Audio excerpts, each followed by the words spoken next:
YCP అధినేత జగన్మోహన్ రెడ్డి రానున్న రోజుల్లో ఏం చేయబోతున్నాడో ఆంధ్రప్రదేశ్ ముఖ్యమంత్రి చంద్రబాబు నాయుడు గారు ముందే చెప్పేశారు. రానున్న రోజుల్లో ఆంధ్రప్రదేశ్ని మరో బంగ్లాదేశ్గా మార్చేందుకు జగన్మోహన్ రెడ్డి కుట్ర పన్నుతున్నారు. కాబట్టి మనం జాగ్రత్తగా ఉండాల్సిన అవసరం ఉంది అంటూ చంద్రబాబు గారు పార్టీ శ్రేణులకు దిశానిర్దేశం చేసినట్లుగా కొన్ని వార్తలు వస్తున్నటువంటి నేపథ్యంలో నిజంగా జగన్మోహన్ రెడ్డి ఆంధ్రప్రదేశ్ని బంగ్లాదేశ్గా మార్చేందుకు ప్రయత్నం చేస్తున్నారా? దాన్ని నిలువరించేందుకు చంద్రబాబు గారు కొన్ని వ్యూహాలను సిద్ధం చేశారా అంటే అవుననే సమాధానం ఇస్తున్నారు కొంతమంది రాజకీయ విశ్లేషకులు. ఈ నేపథ్యంలోనే ఈ అంశం మీద మనం విశ్లేషణ చేసుకునేటువంటి ప్రయత్నం చేద్దాం. ప్రస్తుతం మనతో పాటు ఉన్నారు ప్రముఖ రాజకీయ విశ్లేషకులు, ప్రముఖ సీనియర్ జర్నలిస్ట్ సిఎస్ రావు గారు. సార్తో మాట్లాడదాం. Sir hi sir. హలో. రానున్న రోజుల్లో జగన్మోహన్ రెడ్డి ఏం ప్లాన్ చేస్తున్నారు అనేది చంద్రబాబు గారు ముందే గెస్ చేశారని, రానున్న రోజుల్లో జగన్మోహన్ రెడ్డి ఆంధ్రప్రదేశ్ని మరో బంగ్లాదేశ్గా మార్చేందుకు ప్రయత్నం చేస్తున్నారు. కాబట్టి మనం జగన్మోహన్ రెడ్డి వ్యూహాన్ని తిప్పికొట్టాలి, కాబట్టి టీడీపీ శ్రేణులు సిద్ధంగా ఉండండి అంటూ కూడా చంద్రబాబు గారు టీడీపీ శ్రేణులకు దిశానిర్దేశం చేసినట్లుగా కొన్ని వార్తలు వస్తూ ఉన్నాయి. ఏంటి సార్ ఈ వార్తల్లో వాస్తవం ఉందా? యాక్చువల్గా ఆంధ్రప్రదేశ్లో ఏం జరగబోతుంది అనే దాని మీద రకరకాలుగా ఈ మధ్యకాలంలో వస్తున్నటువంటి న్యూస్, ప్లస్ జగన్మోహన్ రెడ్డి తాడేపల్లి, బెంగళూరులో ఏం చేస్తున్నాడు అనేది కూడా రకరకాలుగా బయటకు వస్తుంది. సో ఇలాంటి పరిస్థితుల్లో పొలిట్ బ్యూరో సమావేశం జరిగింది గురువారం రోజు. ఇప్పుడు పొలిట్ బ్యూరో సమావేశంలో చంద్రబాబు నాయుడు ప్రస్తావించిన అంశం ఏంటంటే బంగ్లాదేశ్ లాంటి సీన్లు మనం చూసే అవకాశం ఉంది జగన్మోహన్ రెడ్డి టైంలో. కానీ జగన్మోహన్ రెడ్డి మీద కసి తీసుకోవడానికి ఎన్నికల వరకు ఆగారు. లేదంటే బంగ్లాదేశ్లో ఇప్పుడు మనకి ఏం కనిపిస్తుందో ఇప్పుడు ప్రజెంట్ ఎటువంటి వాతావరణం ఉందో అది జగన్మోహన్ రెడ్డి ముఖ్యమంత్రిగా ఉన్నప్పుడు అలాంటిది వచ్చిండేది అని చెప్పి ఆయన రివర్స్ యాంగిల్లో దాన్ని చెప్పారు. అంటే జగన్మోహన్ రెడ్డి కనుక కంటిన్యూ అయినట్టయితే బంగ్లాదేశ్ లాంటి పరిస్థితి వచ్చిండేది ఆంధ్రప్రదేశ్లో అని. ఓకే. సో ప్రజలు చాలా తెలివిగా వ్యవహరించారు, ఓటేసి గెలిపించారు, ప్రభుత్వాన్ని తెలుగుదేశం పార్టీని గెలిపించుకున్నారు, రాష్ట్ర అభివృద్ధి దిశగా వెళ్ళాలని చెప్పి ప్రజలు నిర్ణయించుకొని గెలిపించారు, మన మీద పూర్తి బాధ్యత పెట్టారు, సంపూర్ణమైనటువంటి మెజార్టీ ఇచ్చి స్థిరమైనటువంటి ప్రభుత్వాన్ని ఏర్పాటు చేస్తూ 11 మంది ఎమ్మెల్యేలకు పరిమితం చేశాడు జగన్మోహన్ రెడ్డిని. కాబట్టి ప్రజలు ఇచ్చినటువంటి మ్యాండేటరీ ఏదైతే ఉందో దానికి అనుగుణంగా పనిచేయాలి అనేటువంటి ఒక దిశానిర్దేశం చేశారు. ఇది ఆయన చెప్పింది. ఇది జగన్మోహన్ రెడ్డి టైంలో బంగ్లాదేశ్ లాంటి సిచ్యువేషన్ వచ్చిండేది, తిరగబడి జగన్మోహన్ రెడ్డినే ప్రజలు కొట్టిండేవాళ్ళు అని. యాక్చువల్గా ప్రచారంలో కూడా చంద్రబాబు నాయుడు చెప్పింది ఏంటంటే ప్రజలందరూ తిరగబడండి అని చెప్పారు అప్పుడు జగన్మోహన్ రెడ్డి మీద. ప్రజలందరూ తిరగబడాల్సిందని, తిరగబడకపోతే జగన్మోహన్ రెడ్డిని అడ్డుకోవడం, జగన్మోహన్ రెడ్డిని గద్దె దించడం అనేది అంత ఈజీ కాదు, మీరు ప్రతి ఒక్కళ్ళు తిరగబడాల్సిందేను, అది మీ బాధ్యత, నేను ఒక్కడిని చేస్తే కాదు అనేటువంటి పిలుపును అప్పట్లోనే ఇచ్చారు. అంటే బంగ్లాదేశ్లో ఇప్పుడు అల్లర్లు చెలరేగుతున్నటువంటి నేపథ్యంలో రానున్న రోజుల్లో ఆంధ్రప్రదేశ్లో కూడా అల్లర్లు చెలరేగేలాగా జగన్మోహన్ రెడ్డి కొన్ని వ్యూహాలు రచించారు. కాబట్టి మనం జాగ్రత్తగా ఉండి వాటిని తిప్పికొట్టాలి, మనం జాగ్రత్తగా ఉండాల్సినటువంటి అవసరం కూడా ఉంది అంటూ కూడా చంద్రబాబు గారు పార్టీ శ్రేణులకు దిశానిర్దేశం చేసినట్లుగా కూడా కొన్ని వార్తలు వస్తున్నాయి. సార్ ఇప్పుడు ఎలా ఉంటుందంటే అది ఇన్ కెమెరా మీటింగ్, క్యాబినెట్ సమావేశం. క్యాబినెట్ సమావేశంలో ఏం జరిగింది ఏంటి అనేది ఫుల్ ఫ్లెడ్జ్డ్గా బయట రాదు. అఫీషియల్గా చెప్పాల్సినవి మాత్రమే చెప్తారు, కొన్ని ఆఫ్ ది రికార్డ్ ఉంటే అవి చెప్పరు. సో చంద్రబాబు నాయుడు చెప్పినటువంటి యాంగిల్ ఏంటి, బంగ్లాదేశ్ లాగా ఆంధ్రప్రదేశ్ అయ్యుండేది జగన్మోహన్ రెడ్డి కనుక మళ్ళీ వచ్చినట్టయితే. అసలు అప్పుడే జగన్మోహన్ రెడ్డి ఉన్నప్పుడు 2019 నుంచి 2014లో అన్రెస్ట్గా ఉంది, ప్రజలు కూడా అన్రెస్ట్గా ఉన్నారు. తిరగబడి జగన్మోహన్ రెడ్డి మీద తిరగబడి ఇప్పుడు బంగ్లాదేశ్ ప్రైమ్ మినిస్టర్ ఏ విధంగా అయితే హసీనా మీద తిరగబడి ఆయన దేశం వదిలి పారిపోయిందో ఆవిడ, అలాగే జగన్మోహన్ రెడ్డి కూడా రాష్ట్రం వదిలి పారిపోయేటట్టు జనం అంతా తిరగబడిన వాళ్ళే అలాంటి సిచ్యువేషన్ ఉంది అప్పుడు అని చెప్పి చెప్పారు అనేది ఒక వర్షను. రెండు ఏంటంటే కాదు ఇప్పుడు ప్రభుత్వం మారిన తర్వాత రూల్ ఆఫ్ లా లేదని చెప్పి ఢిల్లీలో పోయి ధర్నాలు చేశారు. ఆంధ్రప్రదేశ్లో రూల్ ఆఫ్ లా లేదంటే అల్లకొల్లాలు సృష్టించాలి అనేటువంటి ఒక ప్రయత్నం ఆయన చేస్తున్నాడు.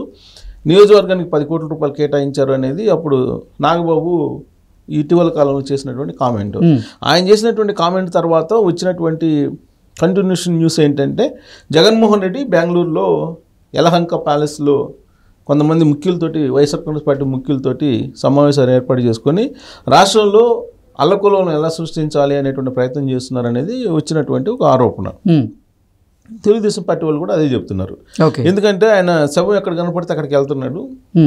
తర్వాత అసలు రాష్ట్రంలో ఏం జరగకుండానే 36 మంది మర్డర్ అయ్యారని చెప్పి ఢిల్లీ పోయి చెప్పారు. అఫీషియల్ రికార్డులోనేమో 5 ఉంది రాజకీయ మర్డర్లు. ఈ 5లో కూడా 4 తెలుగుదేశం పార్టీ వాళ్ళనే మర్డర్ చేశారు.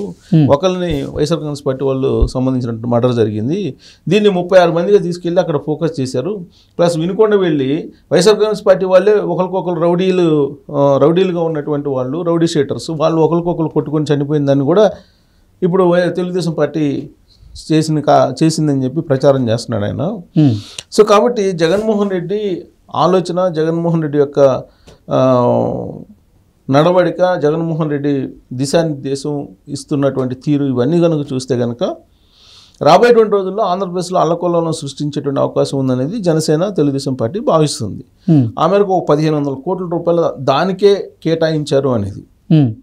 సో ఇప్పుడు అంది వచ్చినటువంటి అవకాశం ఏంటంటే, ఇప్పుడు బంగ్లాదేశ్లో ఏం జరిగింది, రిజర్వేషన్ దాని మీద 30% రిజర్వేషన్లు ఏదో గొడవ జరిగితే దాని మీద తిరగబడ్డారు. అక్కడ ప్రైమ్ మినిస్టర్ హసీనా మీద తిరగబడితే ఆవిడ పారిపోయి భారతదేశానికి వచ్చి ఆవిడ తలదాల్చుకున్నారు. ఇప్పుడు రిజర్వేషన్ అంశం ఆంధ్రప్రదేశ్లో కూడా వచ్చింది. ఎస్సీ వర్గీకరణ అనేది దేశవ్యాప్తంగా వచ్చింది. ఆయా రాష్ట్రాలకు ఎస్సీ వర్గీకరణ అనే దాన్ని ఇస్తూ ఒక నిర్ణయం తీసుకుంది కేంద్ర ప్రభుత్వం. ఇప్పుడు ఇంప్లిమెంట్ చేయాల్సింది ఎవరు? రాష్ట్ర ప్రభుత్వాలు ఇంప్లిమెంట్ చేయాలి. అందుకే ఇప్పుడు మందాకృష్ణ మార్గ ఏం చెప్తున్నారంటే, విద్యా ఉద్యోగాల్లో ఖచ్చితంగా ఈ ఏడాది నుంచి ఇంప్లిమెంట్ చేయాలి అని చెప్తున్నారు.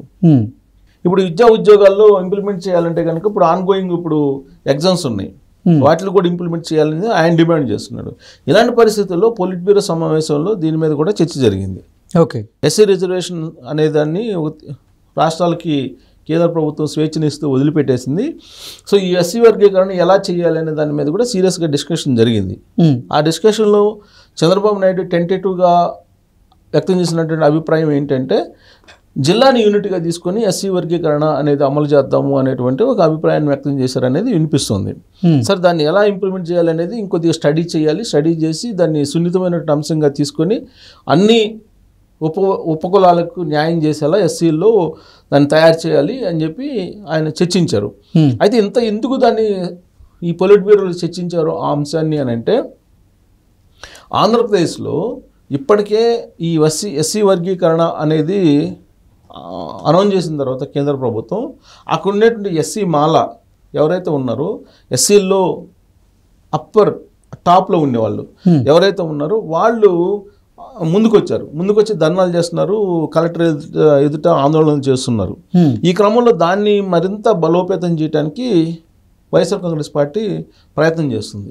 మాల మహానాడు తోటి టైఅప్ అయిపోయి వైఎస్ఆర్ కాంగ్రెస్ పార్టీ ఒక పెద్ద ఎత్తున ఈ రిజర్వేషన్ ఉద్యమాన్ని తీసుకెళ్లి రాష్ట్రంలో ఒక అల్లకొలను సృష్టించాలి అనేటువంటి ఒక ప్రయత్నం చేస్తుంది అనేది ఇంటెలిజెన్స్ సంబంధించినటువంటి చిన్న సమాచారం.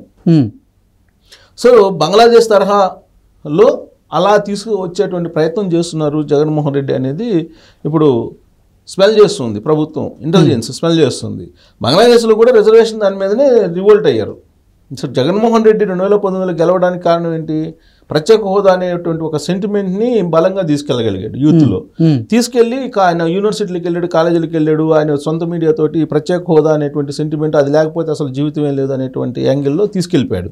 తీసుకెళ్తే జనం నమ్మి ఆయనకి 151 మంది ఎమ్మెల్యేలు, 22 మంది ఎంపీలను ఇచ్చారు. అంటే సెంటిమెంట్ రేకెత్తిచ్చి మొత్తం ఒక ఉద్యమంలాగా తీసుకొచ్చాడు దాన్ని. సేమ్ అదే తరహాలో ఇప్పుడు ఎస్సీ వర్గీకరణ తీసుకొచ్చి రాష్ట్రంలో అల్లకొలను చేయాలి, అల్లకొలను సృష్టించాలి అనేటువంటి ఒక ప్రయత్నం చేస్తూ ఉన్నారు జగన్మోహన్ రెడ్డి అనేది ఇంటెలిజెన్స్కి సంబంధించినటువంటి కొంత సమాచారం. సో అందుకే బంగ్లాదేశ్ తరహాలో కాకుండా చూసుకోవాలి అనేది ఒకటి. ఆయన అసలు అన్నది ఏంటంటే, ఒకవేళ జగన్మోహన్ రెడ్డి కనుక ఉన్నట్టయితే బంగ్లాదేశ్ తరహా సిచ్యువేషన్ మనకు కనపడి ఉండేదే అని దాన్ని ఈ వర్షంలో కూడా వినిపించారు. సో ఏ వర్షంలో చంద్రబాబు నాయుడు ఆడ పొలిట్ బ్యూరో సమావేశంలో అన్నారు అనేది స్పష్టత లేదు, కానీ బట్ 2 వర్షన్లు వినిపించినాయి. అదొక వర్షను, ఇదొక వర్షను. ఓకే. సో 2 వర్షన్లు వినిపిస్తున్నారు. ఇప్పుడు తెలుగుదేశం పార్టీలోనే 2 వర్షన్లు కూడా వినిపిస్తున్నారు. సో కాబట్టి ఇప్పుడు మరో బంగ్లాదేశ్గా ఆంధ్రప్రదేశ్ మారబోతుంది అనేటువంటి ఒక స్లోగన్ వచ్చింది. గతంలోనేమో మరో శ్రీలంక అన్నారు, అవును, జగన్మోహన్ రెడ్డి ఉన్నప్పుడు. కొన్ని రోజులు మరో ఉత్తర కొరియా అన్నారు. ఉత్తర కొరియా ఆయన కిమ్ అన్నారు, కొన్ని రోజులేమో తాలిబాన్ అన్నారు, కొన్ని రోజులేమో ఆఫ్ఘనిస్తాన్ అన్నారు, ఆంధ్రప్రదేశ్ మరొక ఆఫ్ఘనిస్తాన్, అక్కడ ఉండే తాలిబాన్ పాలన అన్నారు జగన్మోహన్ రెడ్డి హయాంలో. ఇప్పుడు బంగ్లాదేశ్ అని చెప్పేసి అంటున్నారు. సో ఇది జనరల్గా కూడా సెన్సిటివ్ ఇష్యూ ఎస్సీ వర్గీకరణ. అందులో ఎస్సీ మాలలు కొంచెం మెజారిటీ ఉన్నారు ఆంధ్రప్రదేశ్లో. వాళ్ళు కొంచెం ఎస్సీలో అప్పర్ లేయర్లో ఉన్నారు. సో అప్పర్ లేయర్లో ఉన్నటువంటి వాళ్ళు ఆర్థికంగా కూడా బలంగా ఉన్నారు, ప్లస్ వాళ్ళు అగ్రవర్ణాలతోటి పోటీపడి అన్ని రకాలుగా కూడా ఉన్నారు. కాబట్టి ఈ ఎస్సీ వర్గీకరణ ఏదో ఒక రకంగా ఆపాలనేటువంటి ప్రయత్నం చేస్తున్నటువంటి క్రమంలో అక్కడ ఎస్సీల మధ్యలోనే గొడవ పెట్టాలనేటువంటి ఒక ప్రయత్నం జరుగుతుంది. ఓకే. సో ఇలాంటి పరిస్థితుల్లో దాన్ని క్యాష్ చేసుకొని రాజకీయంగా బలపడాలనేటువంటి ప్రయత్నం జగన్మోహన్ రెడ్డి చేస్తున్నటువంటి క్రమంలోనే మరో బంగ్లాదేశ్గా మారే అవకాశం ఉందా ఆంధ్రప్రదేశ్ అనేటువంటి అనుమానాలు అయితే వస్తూ ఉన్నాయి. ఇంటెలిజెన్స్ ఇప్పటికే సమాచారం ఇచ్చింది కాబట్టి అలాంటి పరిస్థితి రాకుండా పోలీసులు అప్రమత్తం అవుతారని చెప్పి మనం భావించాల్సి ఉంది. Okay sir, thank you so much. Thank you.